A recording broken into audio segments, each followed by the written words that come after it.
Welcome to UNCAGED. Today we're speaking with Andrew Tallents. Andrew is the founder and managing partner of the Tallents Partnership. It's a consulting firm that works with business leaders around the world to improve the leadership capability of their boards and senior management teams.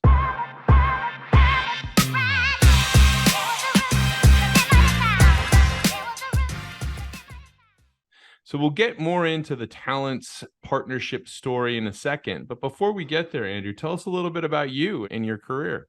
Yeah, I grew up in a very disadvantaged area in the UK. So I grew up in housing that was provided by the government. My father hadn't gone to university.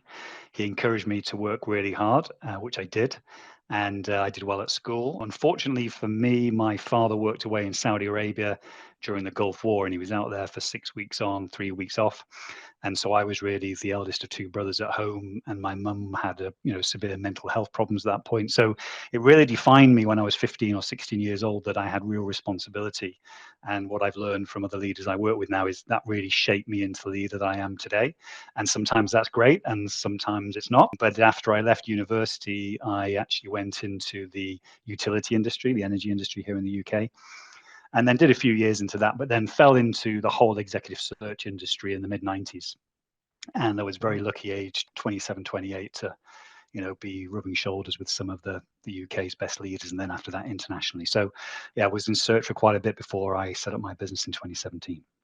I mean, with a name like Tallents, it was only a matter of time that you would have to get into the industry. But I Absolutely. mean, it's fascinating. I think about I started my professional career in London, and I remember the mid '90s quite well. And I think about what executive recruiting and talent management meant back then versus where we are today. And wow, you have had a career where you've seen it really dramatically change. And so now you have the Tallents Partnership. Tell me a little bit about the story behind the Tallents Partnership and where you guys are focused right now. Sure. Well, I set the business up in 2017, having said about 6 months prior to a friend of mine, I would never set my own business up. So I got a coach in 2017, and they encouraged me to really live the dream that I had. And I had basically no money to set the business up with. I had to take a £30,000 loan out, and we had a big mortgage on the property. And my wife was very understanding. But what we did is slowly built up a business in 2018, working with all the clients that I had actually had a search relationship with. They were chief executives, chief financial officers, and tried to persuade them they should look at more leadership development. And that's what we've been doing over the last 7 years. So obviously COVID, which I'll tell you about in a minute, really enabled us to pivot the business. But essentially what we do now is we enable leaders to reach their full potential by helping them through the challenges they face, but also teaching them how to self-coach. And that's Mhm. becoming more important these days. There was a TV show, I don't know if it was popular in Britain, called Billions. And on the Yeah. show, the lead character had an executive coach, and it still does, I guess. And I remember watching it going, man, I really need one of those. Like, that's incredible. You can start to see the potential of what this whole coaching and leadership focus is doing and does and will do for businesses. But tell me a little bit about where we are right now in terms of the growth of this space and really what customers are asking for now. Yeah, it's a great question. If you look at the stats, there are about 100,000 listed coaches in the world who are accredited and have qualifications. There are many more than that that say they're coaches but don't choose to get accredited anyway. And if you think about the number of leaders in the world, obviously there's far many more than that. So I believe in the abundance theory. There are so many coaches out there. So it's not necessarily difficult to engage with a coach, but where a leader needs to get to is want to learn about themselves. Many leaders say to me, Andrew, I need to fix the team. I need them to perform better. What I say to them is, well, you need to look at who you are in relationship with that team and start working on yourself first, and then you can work on the team. And a lot of leaders are quite reluctant to do that. So the space we're in now, which has been helped by COVID, is that more and more leaders now are really recognizing the benefits of reflection. And what that means is creating space and time to take time out from the business and reflect on what's going on now with the relationships, what's going on in terms of the decisions they need to make this week, and really just reflecting on how they're going to make those things, as opposed to going from Zoom meeting to Zoom meeting to Zoom meeting, like we did during COVID. There's been a big change there. And that links in also to our ability to coach ourselves, which is our specialism now. And I can talk about that later in terms of how AI is really facilitating that. We rolled out a ton of things during COVID, and I think one of the things that we focused on heavily was the health and wellness of our employees. We rolled out a ton of kind of leadership training programs, and it was interesting because as you have seen, there were just a ton of platforms that were rolled out. And many of them got billion-dollar valuations overnight. And, we were excited to roll these out, but the reality is that the utilization was quite low. And so we ended up shifting back to more of kind of like a real coaching model, like finding people to interact with people, because trying to find that balance between too much focus on a platform that can suddenly kind of fix things and the people, where do you find is the sweet spot for that, Andrew? It's a great question. And for me, there's almost a triage element. So let's say that I am wanting to improve myself through coaching. I think self-coaching, where we've basically got a chat GPT type interface where I'm actually putting in things in there about what I'm struggling with. And for that chat GPT interface to be able to ask me reflective questions, so I look within myself for the answers, I think is a really valid way of utilizing technology. However, when we come across something that's really significant, like an obstacle, we also need challenge. And that's where face-to-face coaching really helps, particularly with senior leaders, because they don't get challenged enough. So I think there's this two-stage system. You can use technology to help you reflect, and that's the first stage. And the second stage then for other interventions to get somebody in the room with you and present with you to look you in the eye and challenge you, say, are you sure? Are you sure about that? And hold the Yeah. mirror up. So I think there's room for both. Yeah, I love that. I think it's a great way of describing it. Now, Andrew, you have an incredible background. I see that you've really focused on this talent space and you've worked in it for a while. And you mentioned and alluded to your upbringing a bit.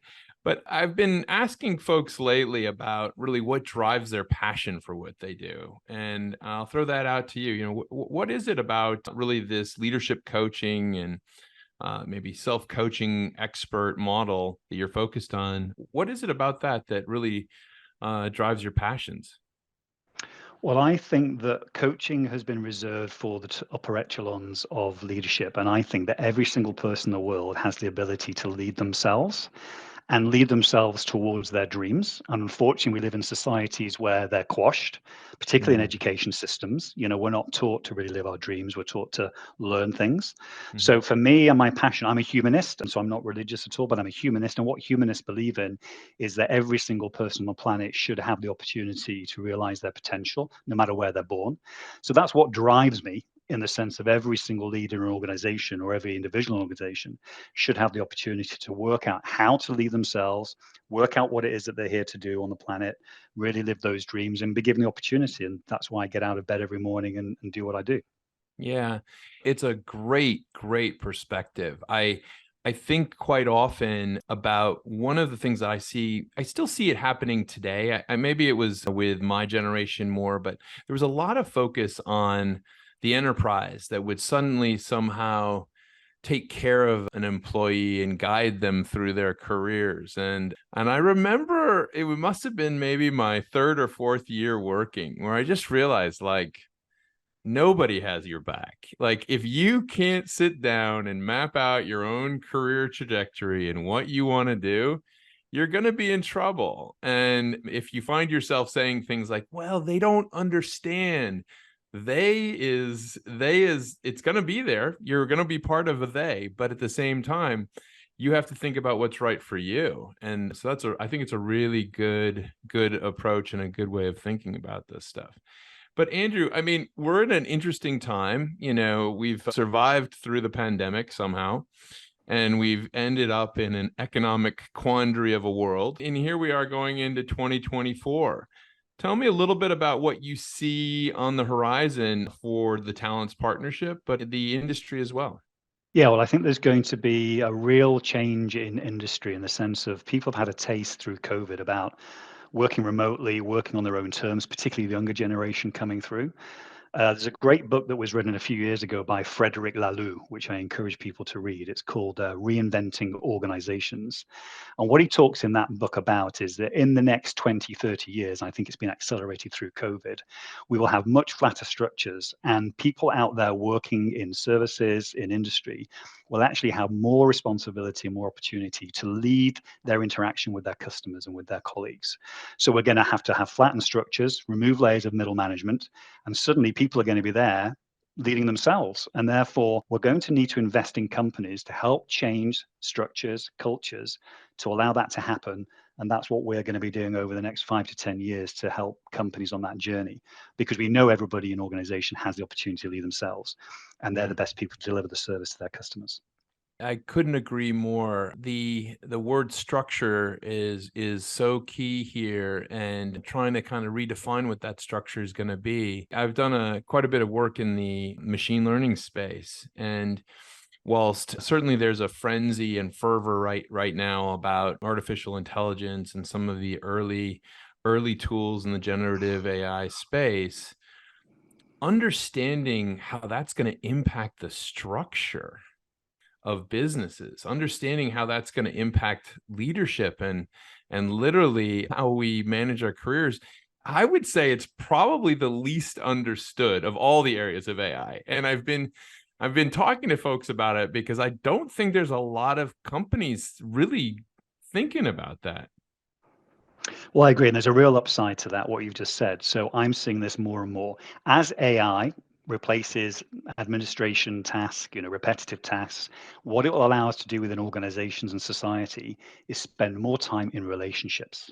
Hmm. And actually, that's what we've lost touch with. Again, through COVID, we really craved relationships. We were obviously, not able to have them as we had them before. So I think it means that we're going to have to relearn how to be in relationships with each other, because it was very easy not to have them and rely on a transactional environment. And many leaders are not very good in relationships.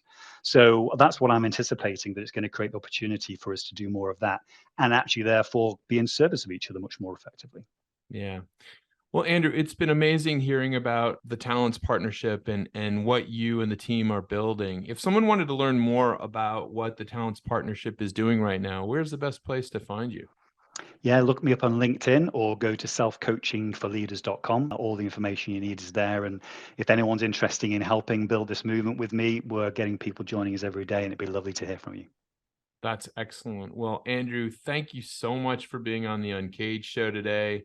We've been speaking with Andrew Tallents, and he is the founder and managing partner of the Talents Partnership. And been talking to him really about the evolution of leadership coaching, where we are today, where we're going. The Talents Partnership is a consulting firm that works with business leaders around the world to improve the leadership capability of their boards and senior management teams.